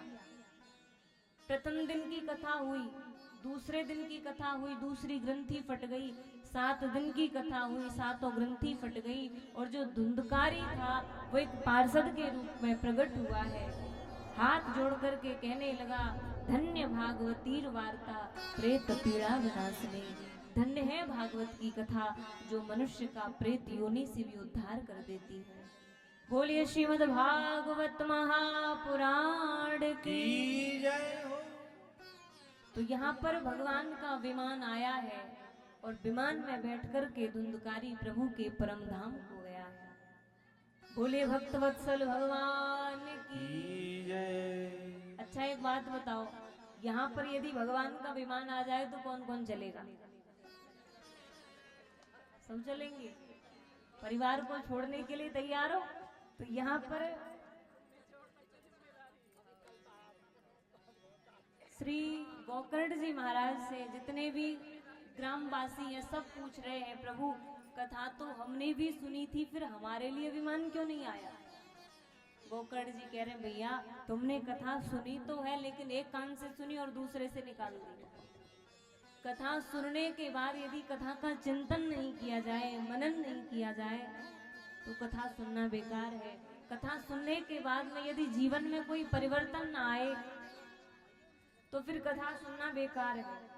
तो यहाँ पर पुनः कथा का आयोजन किया गया है। समस्त ग्रामवासियों ने मिलकर के कथा को सुना। 7 दिन की कथा पूर्ण हुई। भगवान स्वयं अब की बार विमान लेकर आए हैं और सबसे पहले प्रभु ने गोकर्ण को अपने हृदय से लगाया। बेटा आज तेरे कारण इतने मनुष्यों का यहाँ उद्धार हुआ है। समस्त ग्रामवासी भगवान के विमान में बैठकर के प्रभु के परम धाम को गए हैं। बोले वृंदावन बिहारी लाल की जय हो। जिस व्यक्ति ने जीवन भर पाप कर्म किया, अंत में मरने के बाद प्रेत योनि में भी चला गया, यदि ऐसे व्यक्ति के निमित्त भी प्रभु की कथा करवा दी जाए ना, तो उस व्यक्ति का भी प्रेत योनि से उद्धार हो जाता है। यहाँ पर श्री सनत कुमारों ने नारद जी को कथा सुनने के कुछ नियम बताए हैं। वक्ता कैसा होना चाहिए, श्रोता कैसे होने चाहिए। कथा का जो वक्ता है ब्राह्मण होना चाहिए, भगवान का भजन करने वाला हो, जिसने गुरु परंपरा से कथा का अध्ययन किया हो। कथा का प्रवक्ता ऐसा होना चाहिए। कथा सुनने के जो नियम है, नियम बताए हैं। 7 दिन तक व्रत रख करके कथा सुननी चाहिए। अगर व्रत नहीं रख सकते, एक समय भोजन करो, एक समय व्रत रख के कथा सुननी चाहिए। अगर एक समय भी नहीं कर सकते तो दोनों समय भोजन खूब करो, लेकिन इतना ध्यान रहे कि ऐसा न हो कि कथा के समय निद्रा देवी चली आए, कथा में आलस ना आए। और कथा सुनने के अनेक नियम बताए हैं। जो भी कथा के यजमान बने हुए हैं, जो कथा के यजमान हैं, जिन्होंने कलश उठाया है वो माताएं, जो भी कथा सुन रहे हैं, हो सके तो जमीन पर शयन करो। नाखून इत्यादि 7 दिन के बीच में नहीं काटने चाहिए। शुद्ध शाकाहारी भोजन करो, लहसुन प्याज का त्याग करके 7 दिन कथा में बैठो। अनेक कथा के नियम हैं, आप सब जानते हैं, लेकिन कोई भी नियम ना हो पाए, अंत में बताया है एक नियम बहुत जरूरी है। 7 दिन तक हमसे भगवान की कथा 1 मिनट के लिए भी छूटे नहीं। यदि ये हमारा 7 दिन नियम बन जाए तो समझ लो सारे नियम हमने पूरे कर लिए। तो यहाँ पर कथा सुनने के ये नियम बताए हैं। श्री सनत कुमार जी ने जब कथा सुनाई है, बड़े प्रसन्न हुए हैं। सभी देवी देवता कथा में पधारे हैं और सभी बड़े भाव से नृत्य कर रहे हैं। सबने यहाँ बड़ा सुंदर कीर्तन किया है। सभी भगवान के भक्त भगवान की भक्ति में सब झूम रहे हैं। बोले वृंदावन में हरि लाल की। आइए, ब्रज का बड़ा ही सुंदर एक भाव है। आप सभी झूमते हुए, ताली बजाते हुए सभी गाएंगे। ओ नैनन में श्याम समाए गो, मोहे प्रेम को रोग लगाए गो। नैनन में श्याम समाए गो, मोहे प्रेम को रोग लगाए गो। गोरी नैनन में श्याम समाए गो, मोहे प्रेम को रोग लगाए गो। ओ नैनन में श्याम समाए गो, मोहे प्रेम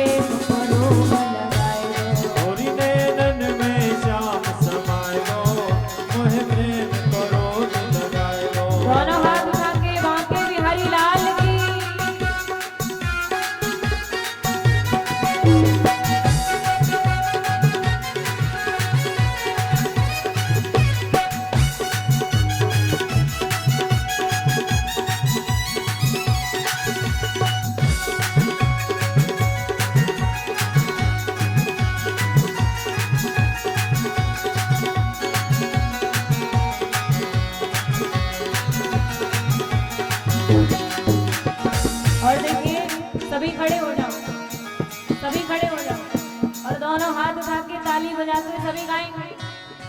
वो नैनन में श्याम समाए हो, मोहे प्रेम को रोग लगाए हो।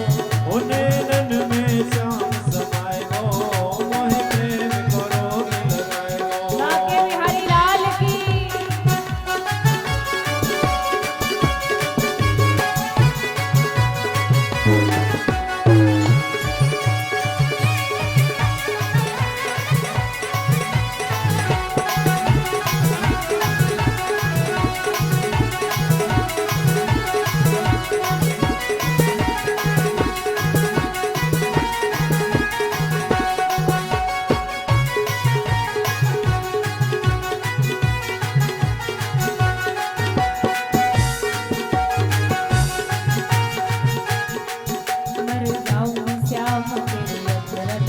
मर जाऊंगी श्याम तेरे अधरन पे, मर जाऊंगी श्याम तेरे अधरन पे, ओ मर जाऊंगी श्याम तेरे अधरन पे, ओ मर जाऊंगी श्याम तेरे अधरन पे, मिट जाऊंगी कन्हैया तेरे नैनन पे, मिट जाऊंगी कन्हैया तेरे नैनन पे, ओ मिट जाऊंगी कन्हैया तेरे नैनन पे। हरि हो तो, हरि हो तो, हरि हो तो मधुर मुस्काए गो, मोहे प्रेम को रोग लगाए गो। ओ नैनन में श्याम समाए गो, मोहे प्रेम को रोग लगाए गो।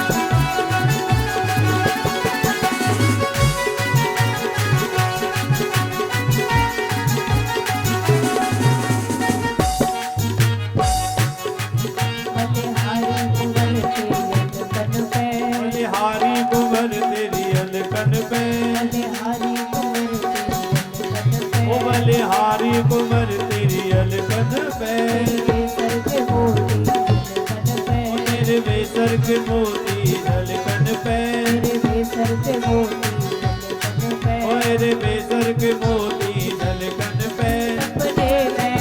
सपने में सपने में बतराए गो, मोहे प्रेम को रोग लगाए गो।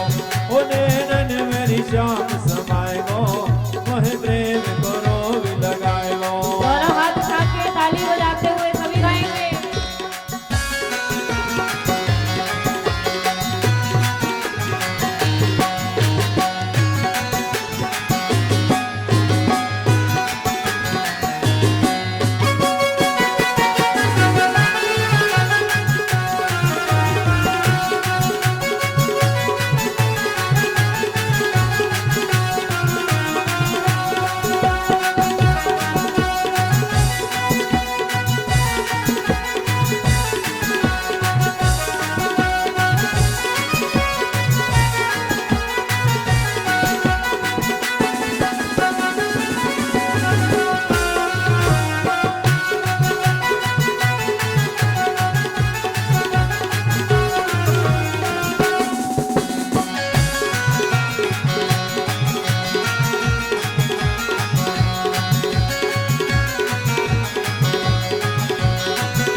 दीवाने भये अब सब ग्वाला, दीवाने भये अब सब ग्वाला, दीवाने भये अब सब ग्वाला, पागल मोहे प्यारो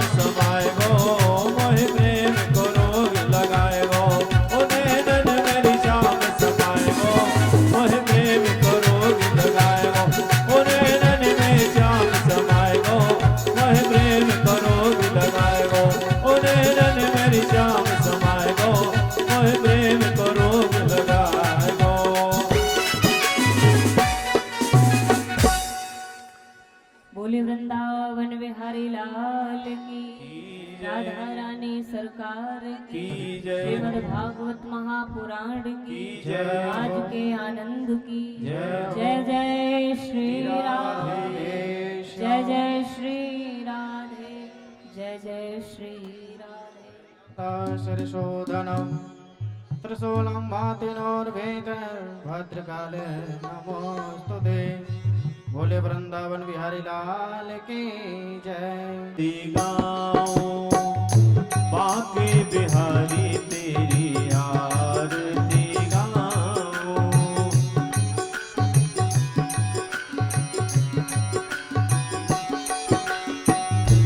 आरती गाओ प्यारे आपको रिझाओ। आरती गाओ प्यारे आपको मनाओ। श्री बाके बिहारी तेरी आरती गाओ। हे गिरधारी तेरी आरती गाओ। मोरे मुकुट प्यारे शीस पे सोहे। प्यारी बंसी मेरो मन मोहे। या बंसी पे मैं बल बल जाऊं।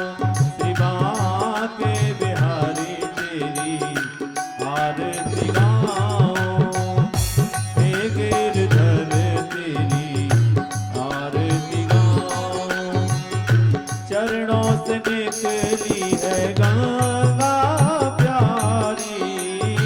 जिसने सारी दुनिया तारी। कौन चरणों में शीस नवाऊं। हे गिरधर तेरी आरती गाऊं। श्री बाके बिहारी तेरी आरती गाऊं। हे गिरधर तेरी आरती गाऊं। प्यास दास के नाथ आप हो। सुख दुख जीवन प्यारे साथ आप हो। श्री चरणन में बल बल जाऊं। हे गिरधर तेरी आरती गाऊं। संग सोहे प्रसभान दुलारी। ललता दिक सब सखिया प्यारी। बास सदा वृंदावन पाऊं। हे गिरधर तेरी आरती गाऊं। बाके बिहारी तेरी आरती गाऊं। कुंज बिहारी तेरी आरती गाऊं। कर्पूर गौरम करुणावतारो। संसार सारम भुजगेंद्र हारम। सदा वसंतम हृदयारविंदे भवं भवानी। सहितं नमामि त्वमेव माता च पिता त्वमेवा। त्वमेव बन्धो च सखा त्वमेवा। त्वमेव वेद्या द्रविणं त्वमेवा। त्वमेव सर्वं मम देव देवा। हे गिरधर तेरी आरती गाऊं।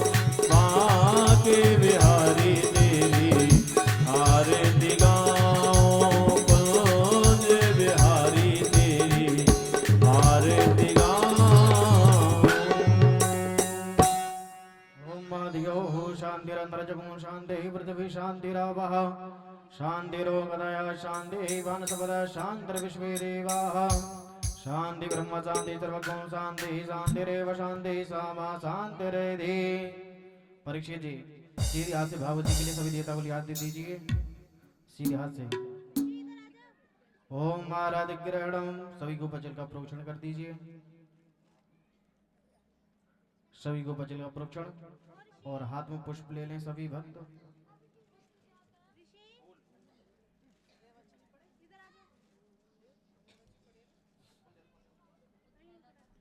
हरि ओम जजेन जमजन्त देवास्तानि धर्माणि प्रथमन्यासन्नाते हनाकं महिमानः सचन्द यत्र पूर्वे साध्यः सन्ति देवाः हरि ओम एकदन्ताय विद्महे वक्रतुण्डाय धीमहि तन्नो दन्ति प्रचोदयात् कात्यायने च विद्महे कन्याकुमारी च धीमहि तन्नो गौरी प्रचोदयात् हरि ओम अंजनाय विद्महे वायुपुत्राय धीमहि तन्नो हनुमत् प्रचोदयात् हरि ओम नारायणाय विद्महे वासुदेवाय धीमहि तन्नो कृष्णः प्रचोदयात् तत्पुरुषाय विद्महे महादेवाय धीमहि तन्नो रुद्रः प्रचोदयात् नाना सुगन्धि पुष्पाणि यथा कानो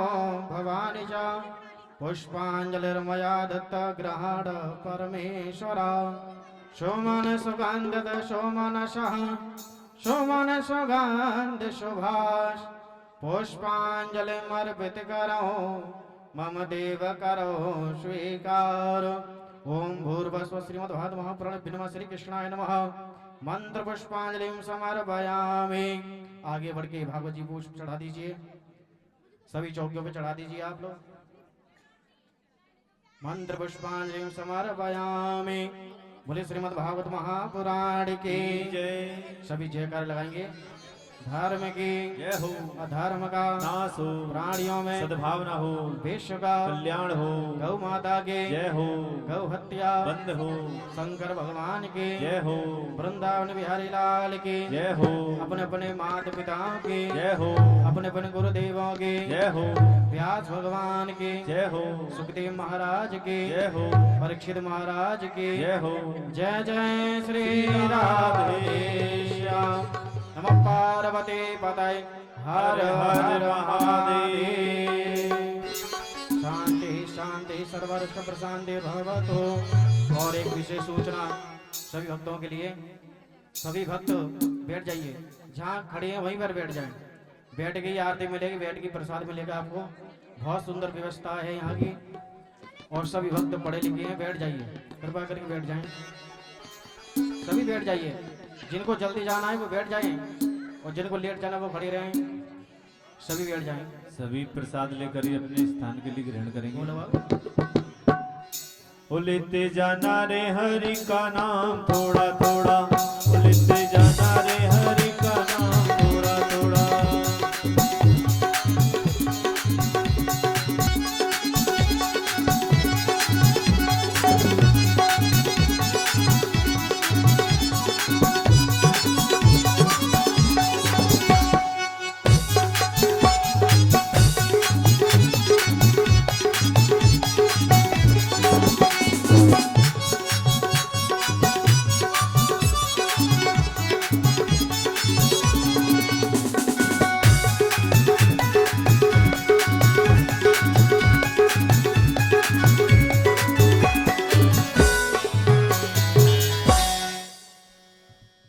बोल वृंदावन में हरिलाल की जय। जय जय श्री राधे।